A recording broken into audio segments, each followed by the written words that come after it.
Hush up. Hush up. You mutts, give me minutes, peace. Stay. Stay. Panky, it's me. It's Sugarman. It's been a while. I've got to apologize. These weeds have really taken hold. I know if I'd been lying there, you would have had me covered in flowers from head to toe. Summer and fall. You know, you always had a way with flowers. Funniest thing happened the other day. I was just sitting on the front porch. Dog sitting all killing, crisscrossing in the shade of the house. And Seven's head just comes up and he starts howling. Ow! Waking up the rest of them. I saw a big black shiny car coming down the road real slow. And the dogs just went crazy. And I told them, hush up, hush up. And it just turned right into our place. When the car stopped, I got up. Two young men, young white folks. One with a notebook in his hand and the other one with a camera around his neck. The one with the notebook be asking if I be Sugarman. And I said, I is. Not knowing of any other.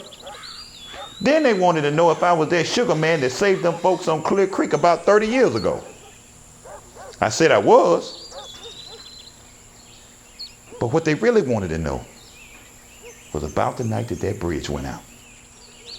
Panky, I got started and I just couldn't stop. It was kind of like I went back in my mind. I was just leaning up against the porch rail. The house be gone and the men not there.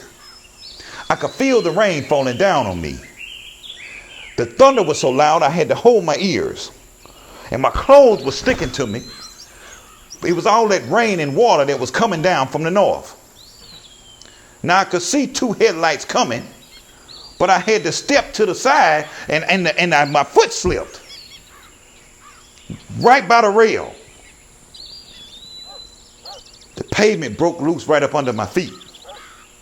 And then I heard a loud splash. And then the lightning flashed and the bridge was gone. I could still see two headlights coming, so I stepped in the middle of the road waving my hands, but I had to step to the side to keep from getting hit. As the cars passed by it, I could see it going off over the bridge, and it hit the water and it kind of made like a gurgling sound. So I ran quickly down by the bridge bank, all through the mud and briars and everything, and I stepped into the water, and it was so cold. And I reached in the car to try to save the man, but he wasn't any help either. You know, Panky, it was then I realized the two men were still sitting there, not saying a word, just listening. I had forgotten my manners. I wanted to offer them some RC, knee-high, water, or something. With all that talking, I just got tired. 3 days and 3 nights. I've never been so tired. Swimming in muddy water, fiddling for cars. Known so many be there. All them logs piled up every which way. And all them folks just watching and waiting. And Panky, there was one thing that I never told you. The first time I took the cable down, fastened it to the car, if I found one, I was pulling along the bottom and a hand grabbed me. Panky, I swear, I thought it was a tree stump or something, but I looked and it was right in my face. This young little white lady. She was so close to my face. I could see her eyes were blue. It's the truth. I've never been so scared in my life. I dropped that hook and I started to kick up, but the look on her face made me stop. Her eyes were telling me, take me home. Please take me home. I stopped being scared and I put my arm around her waist and swam up.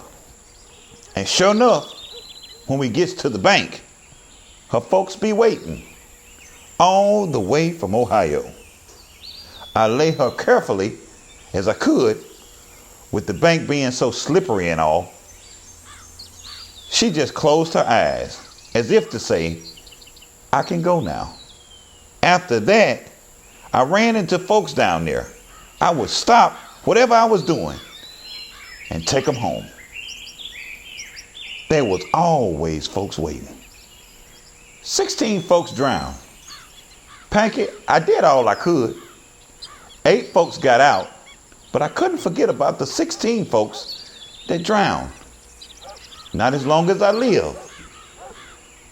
Panky, so long ago, but it seems just like it was yesterday.